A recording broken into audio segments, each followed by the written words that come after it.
tal? ¿Cómo les va? Muy buenos días. Recibimos, tal como fue anunciado, a Jorge Chediaca, el presidente de la Suprema Corte de Justicia, a quien le agradecemos su presencia. Gracias por venir, doctor. El agradecido, como siempre, después de tanto tiempo, soy yo. Es verdad. ¿Es especial que sea la tercera vez y la última como presidente? Es especial por cómo se fue dando la modificación de los mandatos de los ministros de la Corte. Cuando en 1907 se crea la Suprema Corte de Justicia, en ese momento Alta Corte, se siguió el modelo norteamericano a pie juntillas. En el modelo norteamericano los nombramientos son vitalicios, por lo cual varios de los primeros ministros integrantes de la Corte hace un siglo estuvieron 20 años desempeñando las funciones y alguno de ellos llegó a ser presidente 4 veces en una Corte que tenía, igual que hoy, 5 miembros. A partir de 1934 hay un doble límite. El límite de la edad se establece en los 70 años en vez de que fuera vitalicio, y además se establece un límite de 10 años en el mandato. Allí se empezó a complicar que alguien fuera presidente de la Suprema Corte de Justicia más de 2 veces, dado que somos 5 miembros. Así que, al menos en lo que hemos podido detectar desde 1934, nadie había sido presidente de la Corte 3 veces. Se queda con esa condecoración, sí, por lo menos. Por lo menos el honor. Doctor, ya vamos a estar hablando sobre los desafíos que enfrenta para esta presidencia, que por cierto no es una más. Se viene con, quizás usted me lo va a definir, pero es casi un punto cero nuevo para la justicia de nuestro país. Ya vamos a estar profundizando sobre eso. Pero antes, está muy sobre la mesa, muy candente el tema de la violencia de género. El aumento de las denuncias, el aumento de los casos y con algunas situaciones muy sonadas.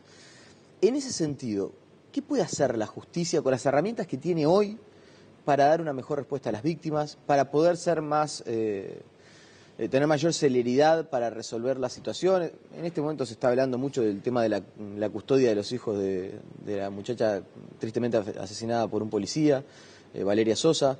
¿Qué se puede hacer desde la justicia para dar una mejor respuesta a ese asunto que es tan caro para la sociedad? Bien, nosotros lo que hemos señalado una y otra vez es que debemos focalizarnos en la prevención.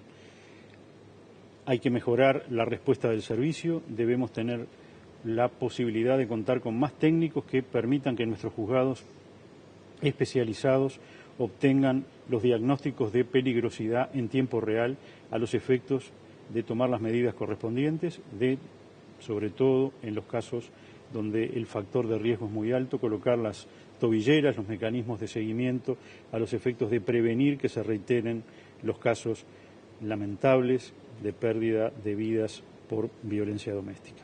La evaluación que hace la justicia y la Suprema Corte de la utilización de las tobilleras es muy positiva. Es extremadamente positiva, la hemos apoyado desde el inicio fuertemente y apoyamos que se universalice en el Uruguay su utilización en todo el territorio y además con un número mayor del que disponemos ahora, lo cual significa también afianzar los mecanismos de seguimiento. Hay que seguir con las experiencias exitosas y establecer determinados puntos en los cuales no debe generarse una expectativa desmesurada respecto a su utilidad, como por ejemplo, para entrar en temas polémicos, la figura del femicidio. Quienes hemos sostenido que sí es importante, que es un paso en la dirección correcta, el agravamiento de las penas, podemos decir que apoyamos la creación de esta agravante muy especialmente establecida del homicidio, porque creemos que el agravamiento de las penas en general es un paso en la dirección correcta, como lo sostuvimos respecto de los adolescentes infractores, de aquellos que no han cumplido 18 años y cometen infracciones graves a la ley penal, y allí sí hay un déficit punitivo muy importante. En el homicidio no, hemos señalado en el homicidio, las penas van de 20 meses a 30 años, el homicidio abarca ambos sexos, es la privación de la vida de una persona, allí las penas son adecuadas, pero no tenemos el menor reparo en que se establezca la figura del femicidio agravando la pena. A ver si lo comprendo, como una cuestión casi hasta de coherencia, usted dice, si yo estoy de acuerdo con que se profundicen y se hagan más duras las penas para los menores infractores, también estoy de acuerdo con que se agraven las penas en el caso de femicidio. Exactamente. Lo que hay que tener es coherencia para no agregar de parte de quienes tenemos perfil público confusión a un mundo de incertidumbre como es el actual y sobre todo los tiempos que corren.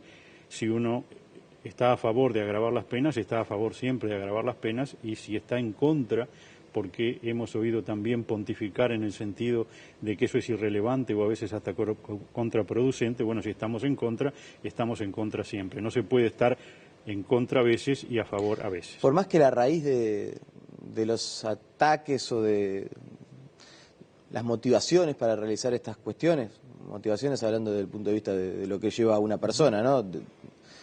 Sean totalmente disímiles, no es lo mismo ser un menor infractor que ser un asesino de una mujer, de su expareja, de lo que sea. No, para nada, y se puede postular que sería seguramente mucho más eficaz en el caso de los adolescentes infractores que en el caso de la violencia de género con resultado muerte. Usted dice que en cuanto a la efectividad sería mucho mayor para los menores que para los casos de violencia de género. Podemos postular, a partir de la lógica y del conocimiento de 40 años, de lo que en mi época eran los crímenes pasionales, que en estas situaciones puntuales que se definían como irracionales en aquella época, la especie de análisis que uno consciente o inconscientemente cuando va a cometer un delito respecto de los costos y beneficios lleva a tener en cuenta la posibilidad de ser capturado o, en caso de serlo, cuál va a ser el quantum del castigo que vamos a tener, juega menos, opera con menor intensidad. En el caso del crimen pasional, usted habrá observado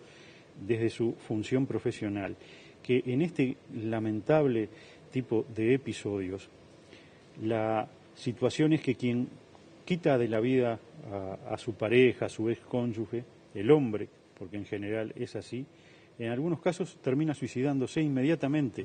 En otros no se fuga, se queda en su mismo vecindario esperando ser detenidos y a veces incluso se entrega a la policía. Allí la asunción del costo de la pena fue desde el inicio irrelevante porque la persona estaba en tal estado afectivo que llevó adelante su crimen de la misma forma. Entonces no debemos caer en la generación de expectativas desmesuradas si se crea la figura del femicidio, dada la naturaleza tan irracional, pasional y no intelectual, y donde no se mide costo y beneficio, sino que se actúa llevado por una pasión incontrolable muchas veces. No debemos entonces generar expectativas desmesuradas respecto a la aprobación de la figura del femicidio. Doctor, ya vamos a estar hablando sobre el tema presupuestal, que también es importante. Los dos temas más importantes de este año, sin duda, son el presupuesto y la aplicación del nuevo código. Pero de una manera, una pregunta está vinculada con la otra. Yo le preguntaba si se podía hacer algo desde la justicia para mayor celeridad, y usted hablaba de la prevención. También es verdad que cuando una mujer es agredida y presenta una denuncia ante el Ministerio del Interior, en una primera instancia, pero el caso llega a la justicia, no siempre las respuestas son en los tiempos que se necesitan. Esa es la realidad, que necesita las situaciones. Entonces, sin soñar en que se le va a dar un incremento presupuestal importante, con lo que hay, ¿se puede hacer algo para tratar de reorganizar y brindar una mejor respuesta? Nosotros hemos aumentado, como es notorio, el número de juzgados especializados en violencia doméstica. Han pasado a 8. Hemos tratado de dar el número mínimo indispensable de peritos a los efectos de hacer las evaluaciones de riesgo en cada caso. Estamos lejos de la eficiencia que nos gustaría. Estamos necesitando más peritos, incluso le diría para la implementación del nuevo proceso penal oral, acusatorio y público el 16 de julio de este año. Una de nuestras patas donde contamos con mayor riesgo, nuestras patas débiles, es los peritos. No contamos con el número adecuado de peritos para tener la celeridad que nos gustaría. Con una doble, además, problemática.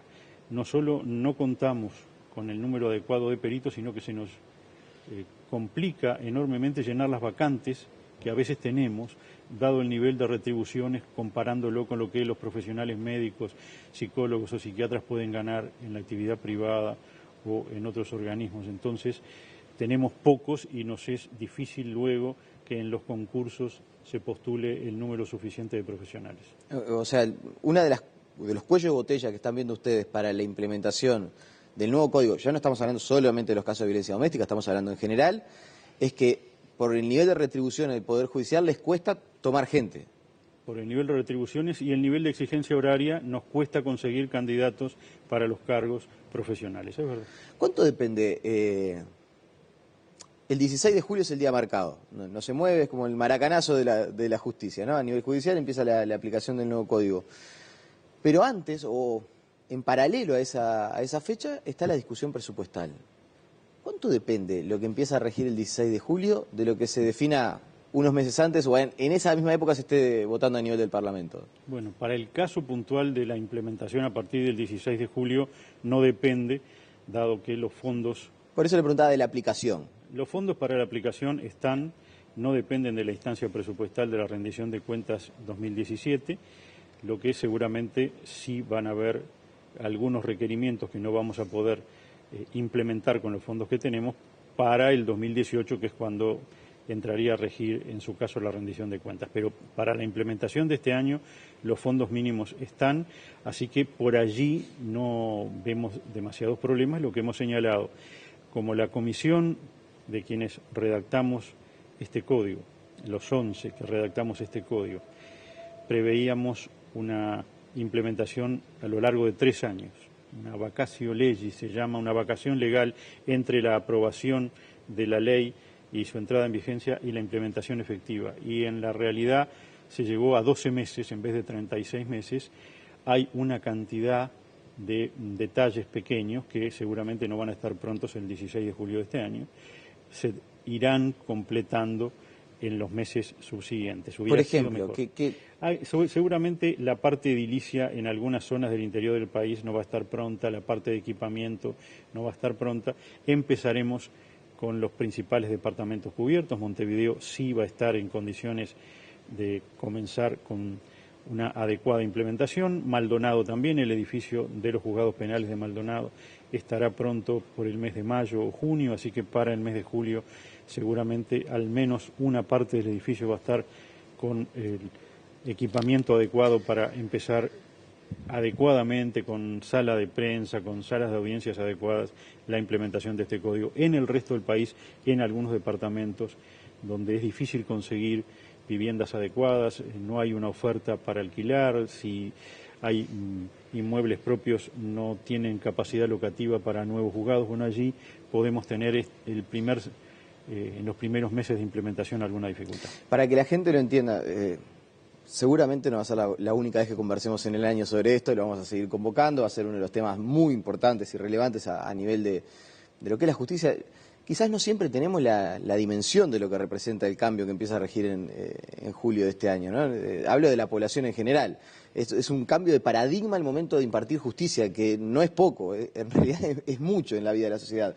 Pero para que la gente entienda, ¿por qué es importante a nivel edilicio tener las condiciones adecuadas? Bien, es importantísimo, dado que una de las modificaciones medulares de este código es el juicio en audiencia. El juicio en audiencia oral y pública, de tal forma de que salgamos de esta situación de falta de transparencia de una parte del sistema judicial uruguayo. El sistema judicial uruguayo tiene transparencia en el desarrollo de sus procesos en todas las materias desde 1989, salvo en esta, que es la que tiene interés público. Es muy curioso que lo que más interés público tiene es lo que no es transparente.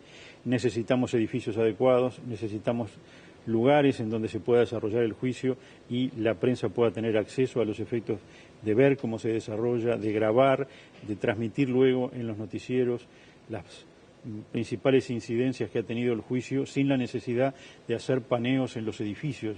Yo tengo un problema con los paneos, no he podido solucionarlo, voy a ver si hoy me ocupo. Cuando se hace el paneo en el Centro de Instrucción Criminal, nuestro escudo del Poder Judicial está absolutamente deteriorado, sí, y siempre lo toman. Yo el año pasado ya dimos orden de que se cambiara y no se llevó a cabo. Y es una cuestión hasta de imagen. Es una cuestión de imagen, pero además la voz en off hablando, mostrando un edificio no es transparente. Lo que nosotros aspiramos es a que se pueda mostrar el desarrollo del juicio con algunas limitaciones a los efectos de preservar identidades de víctimas o de testigos que no quieran ser identificados por la posibilidad de llegar a sufrir represalias, pero que la prensa y a través de ustedes el público tenga clara constancia de por qué en determinado caso un rapiñero o un homicida fue procesado y por qué en un caso que parecía parecido o parecía análogo, no. Saber qué es lo que declaró cada uno, cuáles fueron los argumentos del fiscal, cuáles fueron los argumentos de la defensa y por qué se llegó con la lógica que esto conlleva a la decisión del juez. ¿Ustedes de ese punto pretenden o entienden que mayor transparencia les va a representar también mayor credibilidad? Lo que hemos conversado en alguna otra entrevista, esto de por qué en algún caso se procede de una manera y en otro caso se procede de otra. ¿Ustedes entienden que cuanto más se sepa, en realidad más protegidos quedan? Exactamente. La idea, pese a que algún colega en algún seminario internacional, creo que lo hemos conversado, decía, pero miren que no necesariamente una mayor transparencia lleva a una mayor credibilidad del sistema, porque si el sistema es malo, es mejor que sea opaco. Claro. Después la transparencia lo único que hace es ratificarle a cada uno de los ciudadanos que el sistema es malo, exponer las debilidades. Ahora, el sistema uruguayo es básicamente honesto y funciona razonablemente bien, pese a su vetustez, que lo ha dejado totalmente de modé, totalmente fuera de lo que puede ser un proceso penal garantista del siglo XXI. Pero como pensamos que nuestros operadores son nuestros jueces, nuestros defensores, nuestros técnicos y nuestros funcionarios en el ámbito penal básicamente hacen bien su trabajo, sí tenemos la apuesta que transparentar cómo lo hacen va a mejorar la credibilidad del sistema y va a aventar determinados fantasmas que se tienen sobre el funcionamiento en base al desconocimiento. El no conocer cómo funcionan las cosas genera sin duda desconfianza. Yo mencionaba al pasar que no toda la sociedad tiene real dimensión del cambio que se viene a partir de julio. Claro, es un cambio que quizás no es de los más publicitados, pero sí puede ser de los más importantes. Ahora, cuando escucha a los integrantes del gobierno, ¿no?, hablar del tema del presupuesto, dice, no, la prioridad para estos años que se vienen son educación, seguridad, vivienda, y la mención al nuevo Código de Proceso Penal no aparece. ¿No le preocupa un poco? Ya le reitero, se tomaron las previsiones para la implementación, claro, para mínima la implementación del código. Desde los primeros meses es una cosa. El tema es que ahora se va a discutir los próximos 3 años de presupuesto con un nuevo código que no está, o un nuevo sistema que no está funcionando, pero que ustedes conocen los requerimientos de inversión que tienen. Y quizás al no estar funcionando y no estar expuesto a los problemas, puede pasar que quizás quede corta la manta. Puede pasar. Allí estamos todos haciendo una suerte de predicción meteorológica. Hemos previsto determinadas situaciones, hemos previsto determinadas debilidades y seguramente nos vamos a equivocar en una cantidad de situaciones. Si se evidencia, como nosotros habíamos hecho el planteo original, que los fondos presupuestales asignados efectivamente son insuficientes, volveremos a plantearlo una vez que el sistema esté en funcionamiento. ¿Ustedes ya consideran, ya tienen previsto que los fondos son insuficientes? No, nosotros habíamos hecho una previsión presupuestal mucho mayor que la que se nos otorgó. Lo que señalamos es cuando se nos pidió que estableciéramos el piso absoluto para la implementación, es decir, la forma más barata en la que el código se podía implementar, llegamos a la cifra que se nos otorgó. Ese es el piso. Probablemente con el funcionamiento del sistema se evidencie que hay que hacer inversiones adicionales para que funcione como todos queremos. El año pasado conversaba con Ricardo Pérez Manrique, con su antecesor, y en un momento del año nos decía, bueno, en realidad tenemos presupuesto para funcionar hasta julio, y después de julio vamos a tener que pedir, salir con el gorrito a reunirnos con el presidente, con el ministro de Economía. En ese sentido, y teniendo en cuenta esto, ustedes dicen, los fondos están, pero presupuestalmente, ¿va a ser un año también de tener que pedir un refuerzo adicional? Sí, estamos en la misma situación porque nuestras líneas de base no han cambiado y nuestros gastos proyectados tampoco han cambiado. Hay que señalar que vamos a seguir con las medidas de ahorro que nos permitieron equilibrar el presupuesto, que parecía imposible hacerlo en julio, como usted señala, y llegamos a diciembre con el agua al cuello, pero respirando, sobre todo con algunos gastos que limitamos radicalmente, como el ingreso de funcionarios. Cuando en algún momento se hablaba de parte del Poder Ejecutivo de que había que ahorrar llenando una vacante de cada 3 que se produjeran, nosotros ya estábamos en la situación de no llenar ninguna.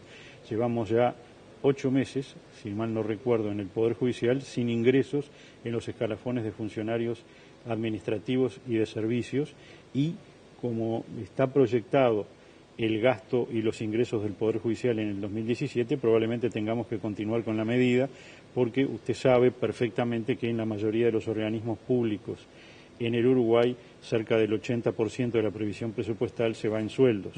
Entonces allí es donde se deben hacer los mayores ahorros para equilibrar las cuentas. Nuestra situación de proyección de gastos e ingresos es análoga a la del año pasado. Volveremos a pedir algunos refuerzos y tendremos que seguir con las medidas de ahorro. Bien. Doctor, me quedan 2 minutos y hay algunas cuestiones que no quiero dejar de preguntar. Tiene el desafío de poner en marcha este código, de hablar y conversar y de alguna manera surcir y acercar posiciones con el Ejecutivo sobre las previsiones presupuestales para los próximos años. ¿Es un alivio? ¿Se sacaron la mochila con el tema del acuerdo con los funcionarios y con ustedes mismos por el tema del ya sabido del juicio y todo lo que venía pasando? Sí y no. Usted vio que la solución ha sido parcial respecto de algunos colectivos y otros colectivos soberanamente rechazaron por amplias mayorías el acuerdo del gobierno. Yo siempre he dicho que me gusta ver la parte llena del vaso. Ha sido extremadamente positivo que jueces y defensores en nuestra órbita y los fiscales en la órbita de la Fiscalía General de la Nación hayan aceptado el acuerdo por más del 85% de los adherentes, que era el requisito era más del 80%. Lamentablemente no fue satisfactorio para los gremios de funcionarios y de actuarios el acuerdo ofrecido por el Poder Ejecutivo, así que la parte llena del vaso tiene media sanción. La ley que plasma este acuerdo respecto de los jueces y los defensores fue rechazado claramente por una mayoría muy clara y representativa el acuerdo por los funcionarios y los actuarios. La mitad del problema o una parte del problema ha sido solucionado, la otra no. En números el 20% y en peso económico la tercera parte, como usted señala. La última. Veo que hay veces que hay algunas cuestiones que cuando uno le toca presidir un organismo o estar al frente de algo, dice, bueno, yo en realidad no será de lo más importante, no es de lo que va a marcar la agenda, pero hay un toque que yo le quiero dar. Antes de retirarme, antes de dejar la presidencia de la Suprema Corte, quiero hacer esto. ¿Tiene algún objetivo así en particular? Sí, nos hemos embarcado en nuestro plan estratégico de modernización. La idea es este año que llegue la incorporación de tecnología al máximo histórico en el Poder Judicial, no solo llegar a la grabación de audiencias en audio en la parte penal, sino también en la parte civil, a los efectos de que las audiencias sean más rápidas, sean más garantistas, sean como la conversamos usted y yo, y no con alguien teniendo que hacer actas resumidas.